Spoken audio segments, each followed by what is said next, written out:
Good morning बच्चों। आज दिनांक 8 अक्टूबर सन 2023 को मैं आपका शिक्षक अनिल कुमार सम्मेलन विद्यालय बिजलीगढ़ से विज्ञान के 15 प्रश्नों की एक छोटी सी वीडियो भेज रहा हूँ। NMMS 2023 में आने वाले प्रश्न हैं ये। आप ध्यान से सुने इनकी व्याख्या और PDF डाल दूंगा, उससे इन्हें देखकर लिख लें। चलिए पहला क्वेश्चन देखते हैं। धातुओं के किस गुण के कारण उन्हें खींचकर तार बनाए जा सकते हैं? तो बच्चों धातुएं, सबसे पहला प्रश्न यह था कि धातु कहते किसे हैं? धातु ये होती है जिन्हें पीट कर तार बनाए जा सके तथा जिनमें चमक हो। तो धातुओं में तन्यता होती है, यानी इलेक्ट्रिसिटी यानी तन्यने का गुण, उसके कारण उसे तार बनाए जा सकते हैं। अगला क्वेश्चन, कौन सी अधातु में धातु जैसी चमक होती है? देखो यहाँ ध्यान से पढ़िएगा, अधातु शब्द दिया गया है यानी वो धातु नहीं होती लेकिन चमक उसमें धातु जैसी ही होती है। तो वो है आयोडीन, जिसका प्रतीक होता है आई। आयोडीन बच्चों आप जानते हैं नमक में पाया जाने वाला तत्व है और शरीर के लिए बहुत ज़रूरी होता है। आयोडीन की कमी से घेंगा, गलकंड नामक बीमारियां हो जाती हैं। प्रश्न नंबर 3, वाहनों के लिए सबसे कम प्रदूषित ईंधन है, अर्थात जितने भी मोटर वाहन होते हैं उनमें कौन सा ईंधन डाला जाए जिससे सबसे कम प्रदूषण हो? वो है संपीड़ित प्राकृतिक गैस यानी CNG, अर्थात कंप्रेस्ड नेचुरल गैस। हिंदी में नाम दिया है बच्चों, इसलिए आप कन्फ्यूज मत होना। क्वेश्चन नंबर 4, रक्त के अध्ययन को क्या कहते हैं? तो रक्त में हीम यानी हीमोग्लोबिन पाया जाता है और हीमोग्लोबिन के अध्ययन को हेमेटोलॉजी बोला जाता है, हीमेटोलॉजी।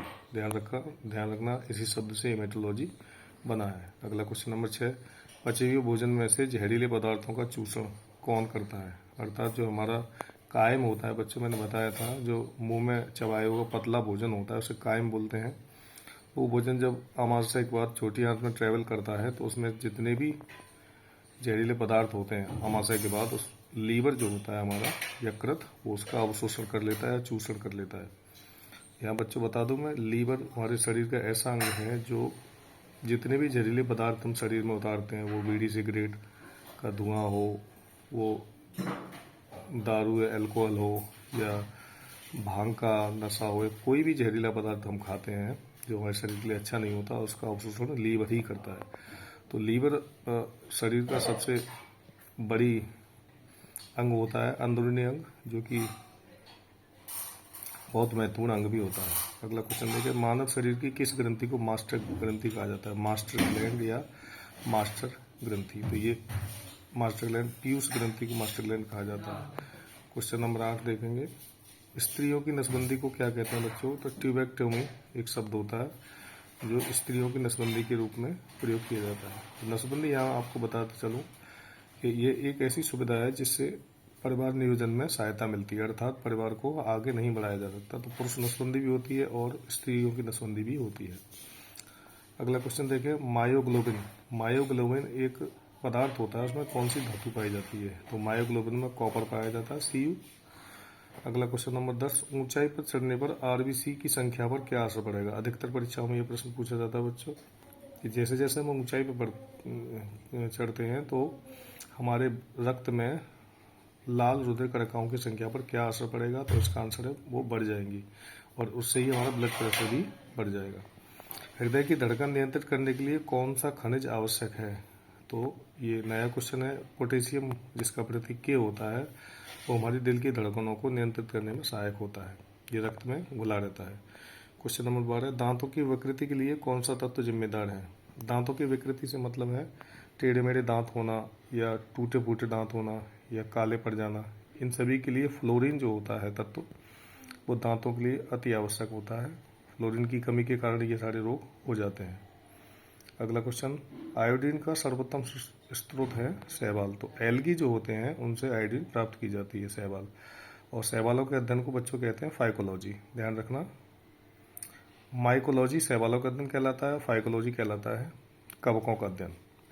कौन सी जांच से पहले बेरियम मील दिया जाता है? ये देखो, मैंने देखा था हमारी माँ का जब गले का एक्सरे किया गया था, यानी फूड पाइप जो होती है हमारी आहार नलिका जिसमें खाना जाता है, उसमें अगर कोई भी दिक्कत होती है उसकी जांच से पहले बेरियम मील दिया जाता है, जिससे एक्सरे करते समय एक्सरे की किरणें जो है बेरियम से टकराकर और परावर्तन के बाद अच्छा रिजल्ट देती हैं। तो आहार नल का जब एक्सरे होता है तो उससे पहले बेरियम मील दिया जाता है।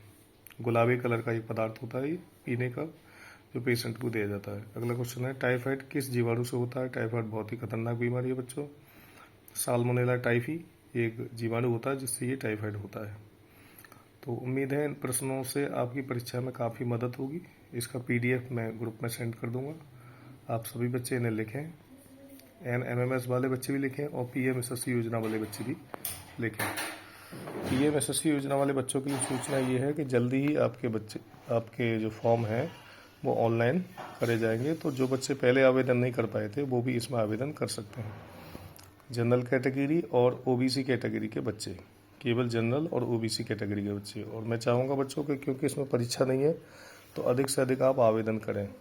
आवेदन करने की पहली शर्त यही है कि जो बच्चे PMSSC परीक्षा में आवेदन करना चाहते हैं इस वर्ष, उनकी परसेंटेज 9th वालों की, जो 9th में है उनका 8th में 60% से ऊपर हो, और जो 11th है उनका 10th में 60% से ऊपर हो। तो बच्चों 60% से ऊपर वाले बच्चों को ही कंसीडर किया जाएगा। तो ये एक तरह से अच्छी खबर है और ऐसे ही पढ़ते रहिए। NMMS की परीक्षा बहुत नज़दीक है।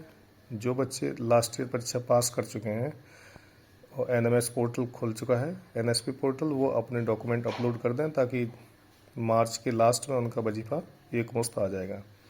और आप सभी बच्चे दिन रात एक करके मेहनत से पढ़िए। जो बच्चे नए जुड़े हैं ग्रुप में वो भी, और जो पुराने हैं वो भी। ठीक है बच्चों, thank you very much and good luck.